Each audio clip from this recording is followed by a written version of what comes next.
بسم اللہ الرحمن الرحیم رب اشرح لی صدری ویسر لی امری واحلل عقدۃ من لسانی یفقہوا قولی صلی اللہ علی حبیبہ محمد وآلہ وسلم۔ السلام علیکم ورحمۃ اللہ وبرکاتہ۔ امید کرتی ہوں تمام احباب صحت، ایمان اور تقوی کی بہترین حالت میں ہوں گے۔ محمد صلی اللہ علیہ وآلہ وسلم نے فرمایا، سلسلہ میں آج تیسری قسط آپ کی سماعتوں کی نظر کرتی ہوں۔ حدیث کی اقسام باعتبار مسند الیہ۔ لغوی مفہوم میں مسند اس چیز کو کہتے ہیں جس کی طرف کوئی چیز یا بات منسوب کی گئی ہو۔ اس کے اصطلاحی مفاہیم تین ہیں۔ احادیث کی وہ کتاب جس میں احادیث کو روایت کرنے والے صحابہ کو ترتیب سے اکٹھا کیا گیا ہو، وہ حدیث جس کی سند ملی ہوئی ہو اور یہ سند کا مترادف بھی ہے۔ مسند نون پر زیر کے ساتھ، یعنی وہ شخص جو اپنی سند کے ساتھ حدیث روایت کرتا ہو مسند کہلاتا ہے۔ اس سے کوئی فرق نہیں پڑتا کہ اسے خود اس حدیث کا علم ہے یا وہ کسی اور شخص سے روایت کر رہا ہے۔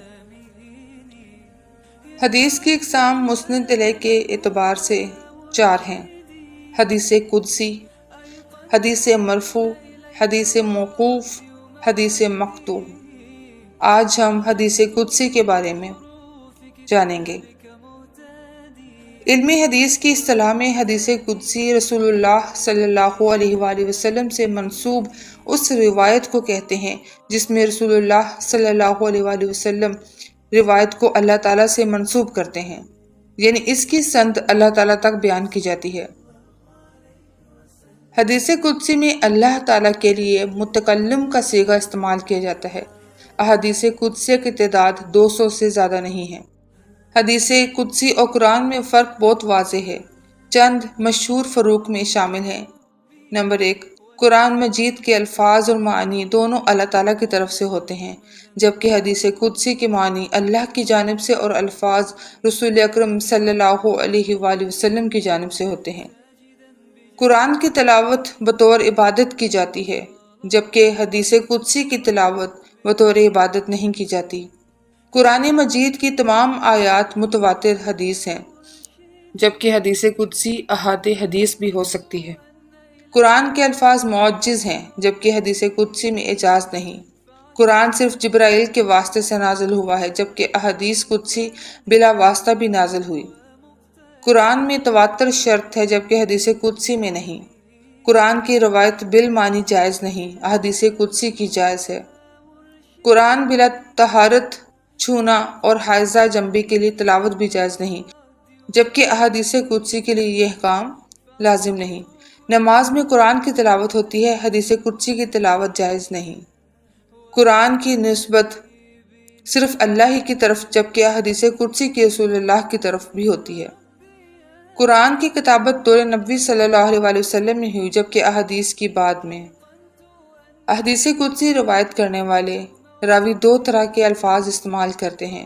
بعض اوقات راوی حدیث قدسی روایت کرتے ہوئے کہتا ہے، قال رسول اللہ فیما یرویہ عن ربہ، یعنی رسول اللہ صلی اللہ علیہ وآلہ وسلم اپنے رب سے روایت کرتے ہیں۔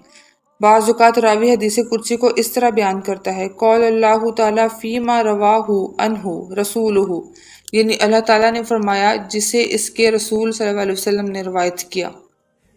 حدیث قدسی کی مثال، امام بخاری اپنی سند بیان کرتے ہیں کہ ہم سے حمیدی نے بیان کیا، انہوں نے کہا ہم سے سفیان نے بیان کیا، انہوں نے کہا ہم سے ابو الزناد نے بیان کیا، ان سے عرج نے، اور ان سے حضرت ابو ہریرہ رضی اللہ عنہ نے بیان کیا کہ رسول اللہ صلی اللہ علیہ وآلہ وسلم نے فرمایا کہ اللہ تعالیٰ کا ارشاد ہے کہ میں نے اپنے نیک بندوں کے لیے وہ چیزیں تیار کر رکھی ہیں جنہیں نہ آنکھوں نے دیکھا، نہ کانوں نے سنا، اور نہ کسی انسان کے دل میں ان کا کبھی خیال گزرا ہے۔ پھر رسول اللہ صلی اللہ علیہ وسلم نے قرآن سے شہادت دیتے ہوئے ارشاد فرمایا، اگر جی چاہے تو یہ آیت پڑھ لو، بس کوئی شخص نہیں جانتا کہ اس کی آنکھوں کی ٹھنڈک کے لیے کیا کیا چیزیں چھپا کر رکھی گئی ہیں۔ سورۃ سجدہ آیت نمبر 17۔ سامعین، آج ہم نے احادیث کی اقسام، مسند الیہ، کے اعتبار سے پڑھی، اور آج اس کا پہلا جز یعنی حدیث قدسی کے بارے میں پڑھا، اور اس کے بعد ہم انشاءاللہ اگلے ایک ساتھ میں اس کے باقی اقسام بھی پڑھیں گے۔ اپنا بہت سا خیال رکھیے گا اور اس ویڈیو کو زیادہ سے زیادہ شیئر فرمائیے گا۔ جزاک اللہ خیر۔